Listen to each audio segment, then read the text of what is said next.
Hi అండి, అందరికీ నమస్కారం. ఎలా ఉన్నారు? ఈరోజు ఈ వీడియోలో మనం ఒక స్వీట్ గురించి తెలుసుకుందాము. ఆ స్వీట్ ఏంటా అనుకుంటున్నారా? మీకు చూస్తే అర్థమైపోతుంది అనుకుంటా కదా. అదేదో కాదండి, మనం దేవుడికి ప్రసాదంగా పెట్టే చక్కెర పొంగలి. చాలా టేస్టీగా ఉండే ఈ చక్కెర పొంగల్ని ఎలా చేయాలో ఈ వీడియోలో తెలుసుకుందాము. ఫస్ట్ అయితే స్టవ్ ఆన్ చేసేయండి. దాని మీద ఒక ప్యాన్ పెట్టుకొని ముందుగా మనము పెసరపప్పుని ఫ్రై చేసుకుందాము. ఫస్ట్ ఒక పావు కప్పు దాకా పెసరపప్పు తీసుకొని దాన్ని సిమ్లో ఫ్రై చేయండి. కొంచెం గోల్డెన్ కలర్ వచ్చే వరకు ఫ్రై చేయాలి. మనకైతే ఫ్రై అయ్యే కొద్దిగా ఆ స్మెల్ అనేది కూడా వస్తూ ఉంటుంది. నేనైతే ఈ రెసిపీ ఫాస్ట్గా అవడానికి కుక్కర్లో చేశానండి.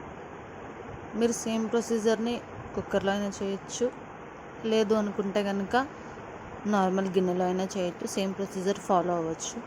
ఇలా కలుపుతూ ఉంటే ఒక 2 to 3 మినిట్స్కి ఇవి మంచిగా ఫ్రై అయిపోతాయండి. చూడండి, అవి కలర్ చేంజ్ అవుతున్నాయి. చాలా అంటే చాలా ఈజీ ప్రొసీజర్ అండి ఇది.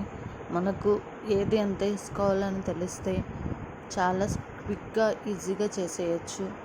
అలాగే ఈ కొలతలతో చేస్తే చాలా టేస్టీగా వస్తుంది అండ్ జ్యూసీగా కూడా ఉంటుంది. ఈ పెసరపప్పును మనం ఫ్రై చేసుకునేటప్పుడు నూనె కానీ ఇంకేమీ వేయాల్సిన పని లేదండి. ఓన్లీ పెసరపప్పుని వరకు వేసి ఇలా ఫ్రై చేసుకుంటే చాలు. అందులో ఏమీ మిక్స్ చేయాల్సిన పని లేదు. చూడండి, పెసరపప్పు ఇలా మనకి ఫ్రై అయితే చాలండి. ఇవి మంచిగా ఫ్రై అయిపోయాయి. సో నేనైతే ఇంకా స్టవ్ ఆఫ్ చేస్తున్నాను. నెక్స్ట్ నేను కుక్కర్లో చేస్తున్నానని చెప్పాను కదా, అందుకని కుక్కర్లో ముప్పావు కప్పు దాకా బియ్యాన్ని తీసుకొని దాన్ని ఒక 2 to 3 టైమ్స్ వాష్ చేశానండి. చేసిన తర్వాత దానిలోకి ఆల్రెడీ ముందు ఫ్రై చేసి పెట్టుకున్న పెసరపప్పుని వేశాను. ఇక్కడ క్వాంటిటీ వచ్చేసి ఎలా అంటే, పావు కప్పు పెసరపప్పు తీసుకుంటే ముప్పావు కప్పు ఏమో బియ్యము, అంటే 2 కలిపి 1 కప్. దానిలో 1 కప్కి 2 కప్స్ వాటర్ తీసుకోవాలండి. మీకు బియ్యం కనుక కొంచెం వాటర్ ఎక్కువ పడతాయి అనిపిస్తే కొంచెం ఎక్కువ వేసుకోండి, పర్లేదు వాటరు. అండ్ అందులో నేను కొంచెం టేస్ట్ బాగుంటుందని చెప్పి నెయ్యి కూడా వేసి కుక్కర్లో పెట్టేశానండి. ఇంకా స్టవ్ వెలిగించేసి స్టవ్ మీద పెట్టేశాను కుక్కర్ని. ఇదైతే 3 విజిల్స్ రావాలి అండి. 3 విజిల్స్ వస్తే మంచిగా ఉడికిపోతుంది లోపల. దీనికి హైలో పెట్టండి స్టవ్ని. తర్వాత 3 విజిల్స్ వచ్చిన తర్వాత ఆఫ్ చేసి నేను లోపల ఎలా ఉందని చూపిస్తున్నాను. మంచిగా ఉడికిపోయిందండి. లోపల పప్పు కానీ బియ్యం కానీ మంచిగా ఉడికిపోయాయి. ఇది కొంచెం జ్యూసీగానే ఉంటుందండి ఇక్కడ. సో మనకి ఇదైతే ఉడికిపోయింది. నెక్స్ట్ పాకానికి ఏమేమి కావాలి అనేది చూద్దాము. దానిలో పాకానికి మనము అరకప్పేమో బెల్లము, అలాగే ముప్పావు కప్పు పంచదార.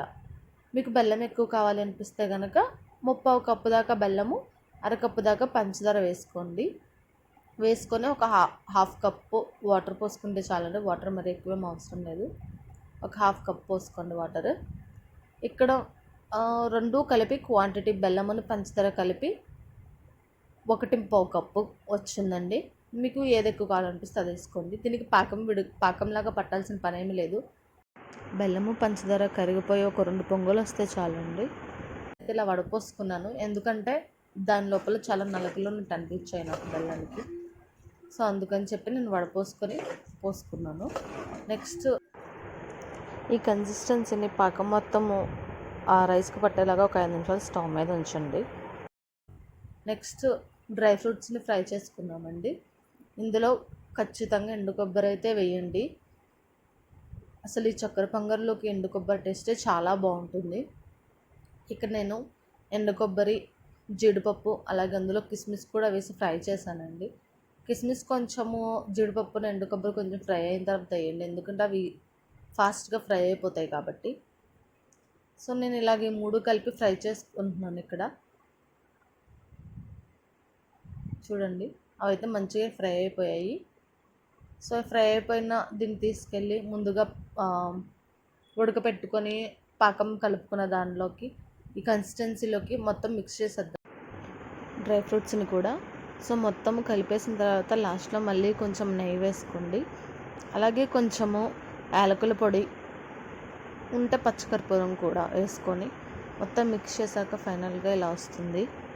సో చూడండి ఎంత బాగుందో. టేస్ట్ కూడా చాలా బాగా వచ్చింది. తప్పకుండా ట్రై చేసి ఎలా ఉందో కామెంట్లో మెన్షన్ చేయండి. Thank you all for watching the video.